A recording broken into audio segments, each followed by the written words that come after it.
Well, good morning, everybody. This is Keith with Positively Osceola. First day back for everybody, or for so many people that had a long holiday weekend. So a happy post Labor Day to all of you fine folks. How you guys doing? Doing very well. We're doing awesome. Thanks, Keith. These always remind me a bit of the Brady Bunch, right? Yeah, It's all backwards though if you do that. The up works and the down works, and the sideways look up. Yeah. is backwards. It is what it is. So again, thank you guys, and I'll do a quick introduction. I'm going to turn it over to Mr. Draper here when the official moments happen. But to what I'm looking at is the right, but I think it looks as the left. That would be the one and only Charlie Draper. Draper Laws. How are you doing, sir? Very well. Thank you. Thank you for having me. Glad to be here. Glad you took the time this morning. I know you're busy. Also, we have Lieutenant Joan Robinson and Chief Jim Walls, both from Kissimmee Fire Department. How you guys doing? Very well, thank you. Doing great, Keith. Thanks for having us. I'm glad you could be with us today. So we'll make this official. I have a little intro thing we do, and so I'm gonna hit that, and then we'll start chatting. Here we go.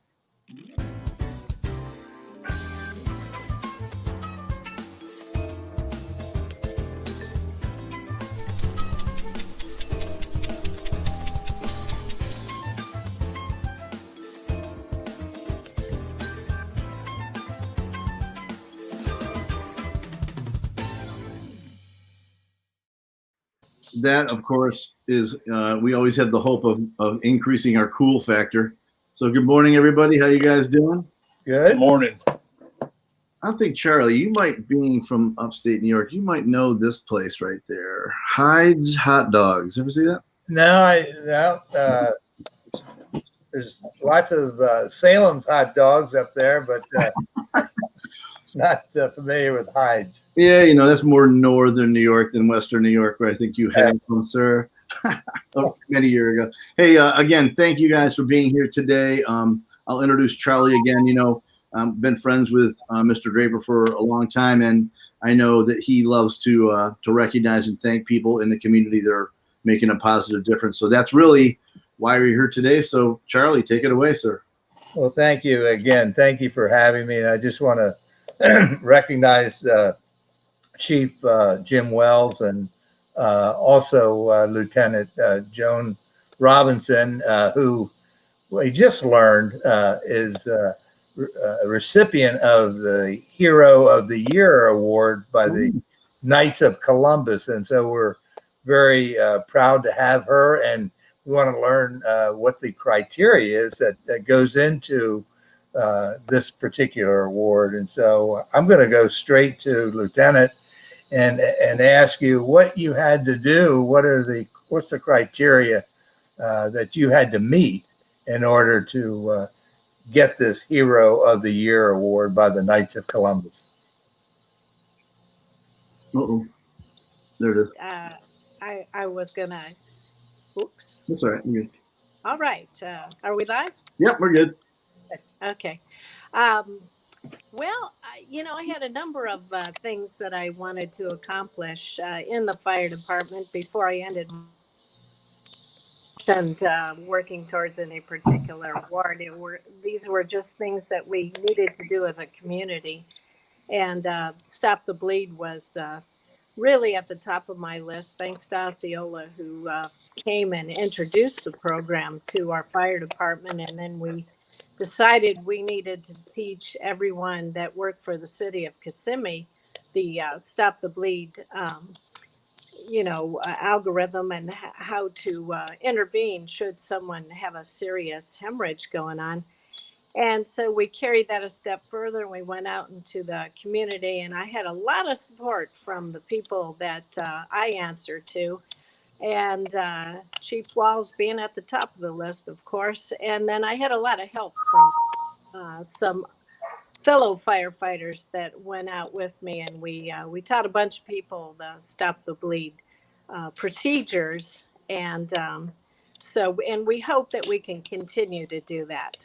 The other thing that we started doing a couple of years ago was peer support in the fire department, because we saw that nationwide we were losing a lot of firefighters because of all the stress and the strain of being on the job and not always having that emotional support. So we joined the Central Florida Fire EMS Collaborative and started really getting our folks trained up in peer support so that we could be that listening ear, that person that a firefighter that was having some emotional strains could turn to, and then route them to the professionals that deal with that sort of thing. So those were two of the big highlights that I have worked at actively in the last couple of years.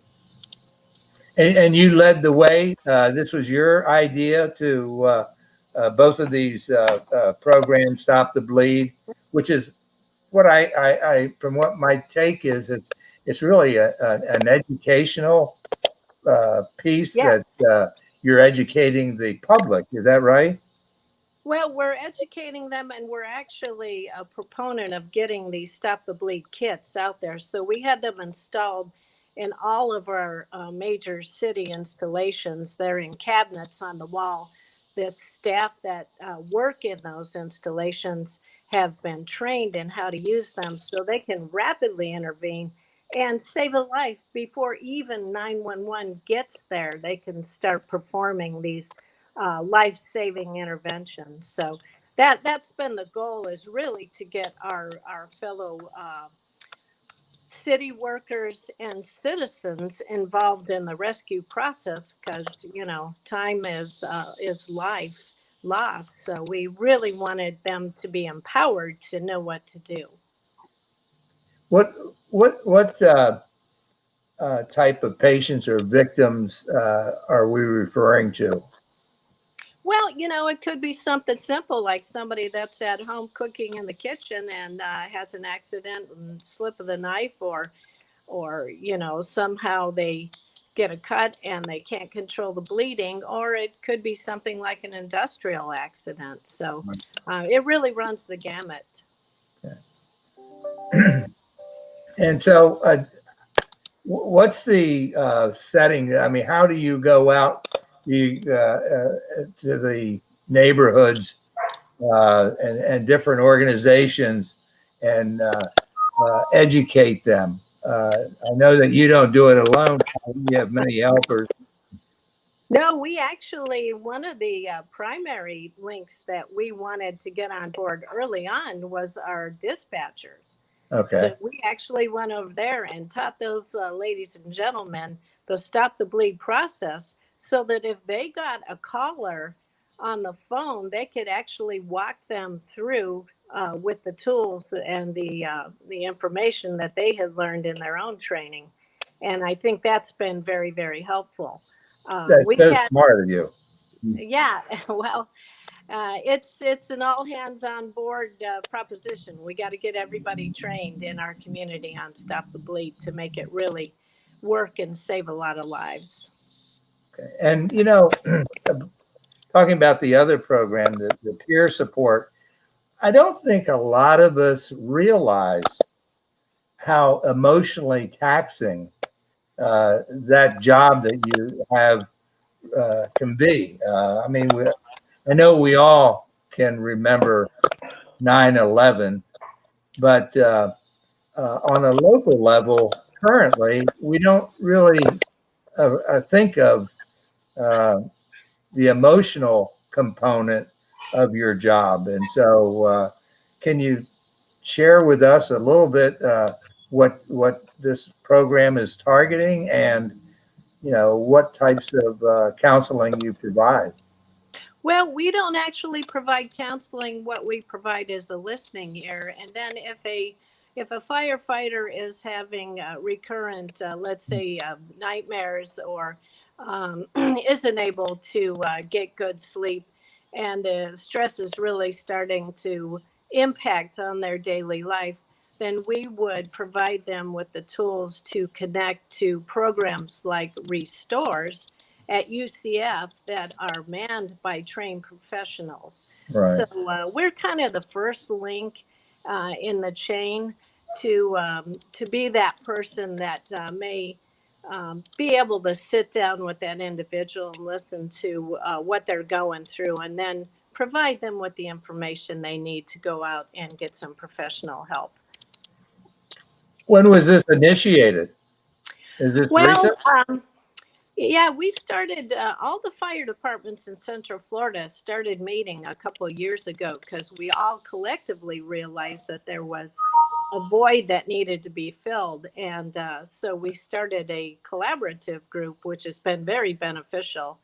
And we have these meetings where we all get together and we talk about the programs, we talk about the issues that are affecting our firefighters, and then we talk about what the resources are out there. And it's been really educational for me. And I, pass all that information on to my peer support people that have volunteered to be that go-between, to be that listening ear, to be that resource for our folks in our fire department.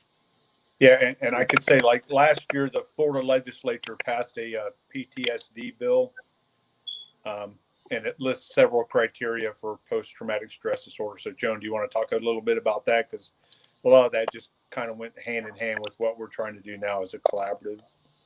Yeah, the state of Florida realized that this is an occupational hazard, and there's a cost to losing people early in their career because of these issues that are affecting them. So, to stem that tide, the state provided us with some legislative support, and part of that is that we have to show that we are educating our own folks on what stress can do and some of the hazards, and then also providing them with the knowledge of where the professional resources are out there. And then to take it a step further, our collaborative actually, with the help of some of the fire departments in South Florida, we set up a familiarization where we brought the counselors, the clinicians in, and we put them in an immersion program for 2 days where they actually got to put on bunker gear and go into a room where they couldn't see anything, much like simulating what it's like to go into a fire, and to get them oriented to what station life is like and some of the, the terminology that we use sitting around the coffee table to make them more familiar with what our daily experiences are like. And then some of those clinicians actually came and did some ride time as well. So we wanted them to be what we call culturally competent so they understand what life in the fire service is like, and they would be, adequate clinicians to help us out in our time of need.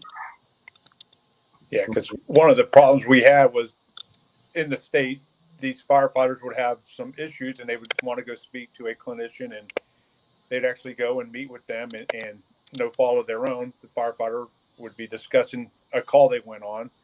Could be like a pediatric drowning or some type of pediatric trauma, and they're sitting there talking to the clinician about it, and the clinician was getting upset because they were hearing this for the first time and they had no idea how to respond to that. So then the firefighter was actually trying to console the clinician over the story he just told him and stuff. So it was really important for the clinicians to come in and learn what we do and stuff. So now when a firefighter goes to these clinicians, they have some type of idea of what they're about to hear and what they're about to experience without going through that whole emotion for the first time based on a firefighter coming to them. So it really has helped in the state having these clinicians participate in this beforehand. Well, that's wonderful. I imagine this is just a guess that the emotional issues that your dedicated firefighters experienced last year can only be compounded by the COVID-19 stress that's affected everyone. Have you seen that in your department? Well, we always knew that going into a burning building had plenty of risks, and we knew about communicable diseases. But COVID has taken that stress to a higher level, and that just going out in the general public now is a risk. So it just adds to that stress. But Firefighters have a philosophy that we adapt and we overcome. And that's what we've been doing. We know that we have to change some of the things that we do with additional personal protective equipment and use it religiously and keep our stations clean and make sure that we decon our ambulances so we keep them safe for our public, for the next customer, as well as ourselves. And I think our men and women have really adapted admirably to this changing new normal, as we call it. Well, we Yeah. certainly appreciate everything you do. And, a lot of us, we know what, other first responders do, police, so forth. But most of us, when we think of firefighters, obviously, we think of you during the fires that we had several years ago, the individual house fires, your responses to accidents, vehicular accidents, and other emergencies. But most of us don't really know the life of a firefighter and all the things that you do and are responsible for in the community. So I wonder if Chief Wells, you could elaborate on that. Well, I mean, you're absolutely right. The firefighters get called out to do any variety of issues. And I mean, everybody thinks of fires and auto accidents, but we get called out for anything and everything.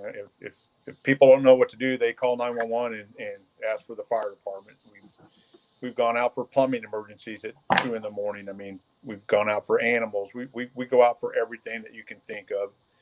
And our guys do a great job. Guys and girls do a great job of handling these calls. And they do a great job every day. We're so proud of our firefighters. But, it does take a toll on the person too. I mean, with COVID, the stress was increased at the very beginning just because of the unknown. It has gotten better as we've learned more, and it's just become more of a accepted in the public, where it's just more in the general knowledge now. But that first month or two of our response, it was very hard because everything was changing so rapidly. We were getting updates, and our firefighters had to be able to change on the fly, and it was very stressful for them, especially not knowing for sure, and then having to go home to their wife and kids, or their spouse and kids. So they've adapted well, and like Joan said, they've done a great job, and firefighters are very resilient, but it does take a toll, and that's why we want to keep an eye on them and make sure our peer support is there for them, and they have a resource to come to us if they are having any issues like that. Let me just apologize for a minute. I think I referred to you, Jim, as Jim Wells, and I meant Jim Walls. So Yeah, please that's accept my okay. apology. No problem, Charles. It's happened many times before. So. It's the little things in life, isn't it? Yeah. Well, when you make a mistake, you have to correct it. So anyway, it's been a real informative conversation. And Lieutenant Robinson, it sounds like you're very, very deserving of the Hero of the Year award. And we're 100% behind you in the community. And both of you have, I think, educated at least me, I know, on a little better understanding of everything you all do for our community. And we thank you for that. God bless you. Thank you. Thank you very much. We appreciate that. Hey, a little add-on.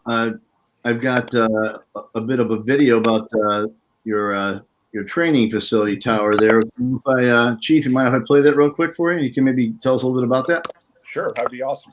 All right, give me a couple seconds here and pull it out of the "we didn't tell you" thing almost. Here it is.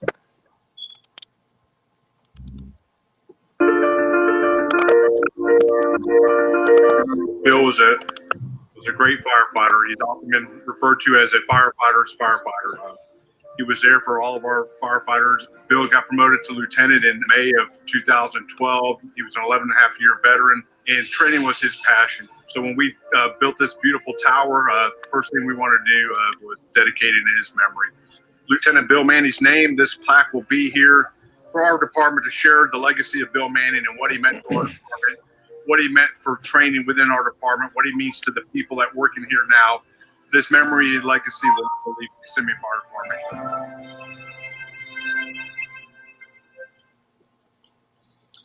Very cool. Yep. So we're very proud of our new training tower. It's part of the Public Safety Training Center, joint effort with Kissimmee Police and Kissimmee Fire.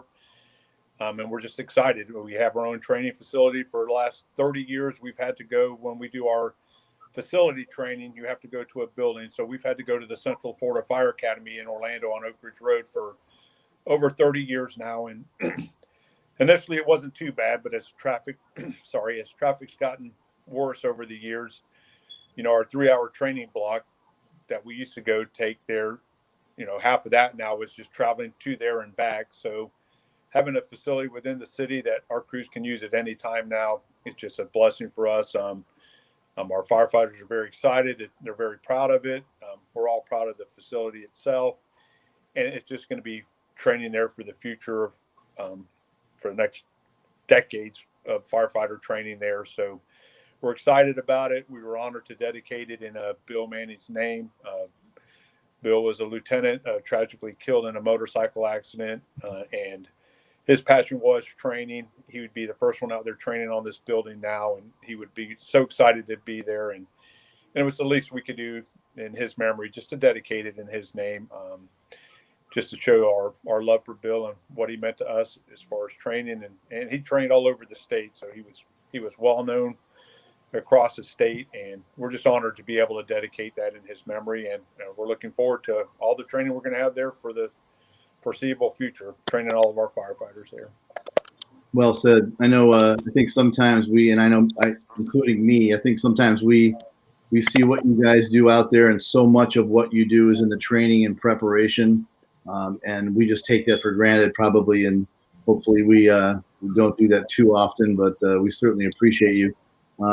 So, I want to thank all of you guys, certainly LT Robinson and Chief Jim Wells, and Charlie, thanks again for being here, and I know you're all very busy folks, so thanks for taking time to discuss it. Again, these are things that I think we don't talk about enough, and so pretty awesome to be hero of the year amongst so many heroes that you work with every single day. That's a pretty cool lift up. So, well done.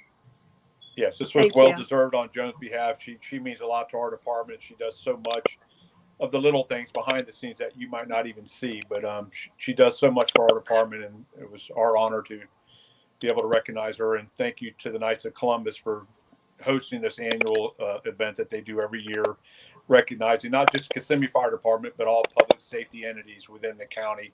They do this every year on their own dime, and we just appreciate Knights of Columbus for taking the time to recognize our firefighter. Awesome. Absolutely. I thank again all of you. Charlie, anything you want to say before we close? No, but I do want to follow up with the recognition to the Knights of Columbus for bestowing such a great award onto very deserving individuals, and they definitely need recognition. And thank you, Knights of Columbus. Yep. Well said. All right. Well, again, we thank you guys. And again, this is Keith with Positively Osceola, along with Charlie Draper of Draper Law Office, Lieutenant Joan Robinson, and Chief Jim Walls. I will lift the coffee cup as well one last time. We thank you for making a positive difference in and around Osceola County. Have an awesome day, you guys. Be safe. You as Thanks, well. everybody. Be safe. Thank you.